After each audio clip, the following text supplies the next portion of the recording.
একটি গ্রামে প্রচণ্ড খরা শুরু হলো। গ্রামবাসীরা চিন্তিত হয়ে পড়লো, কারণ তাদের ফসল নষ্ট হয়ে যাচ্ছিল। সবাই আল্লাহর কাছে সাহায্যের জন্য প্রার্থনা শুরু করলো। গ্রামের প্রধান একজন মুসাফিরকে বললেন, কেন আল্লাহ আমাদের প্রার্থনা গ্রহণ করছেন না?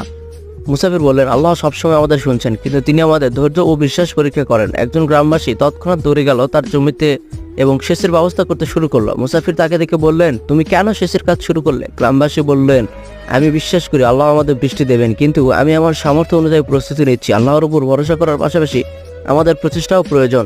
এরপর দিনই প্রবল বৃষ্টি হলো এবং গ্রামবাসীরা সবাই আনন্দিত হলো।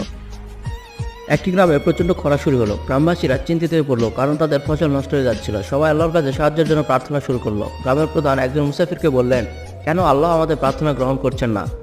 মুসাফির বললেন, আল্লাহ সবসময় আমাদের শুনছেন, কিন্তু তিনি আমাদের ধৈর্য ও বিশ্বাস পরীক্ষা করেন। একজন গ্রামবাসী তৎক্ষণাৎ দৌড়ে গেল তার জমিতে এবং সেচের ব্যবস্থা করতে শুরু করলো। মুসাফির তাকে দেখে বললেন, তুমি কেন সেচের কাজ শুরু করলে? গ্রামবাসী বললেন,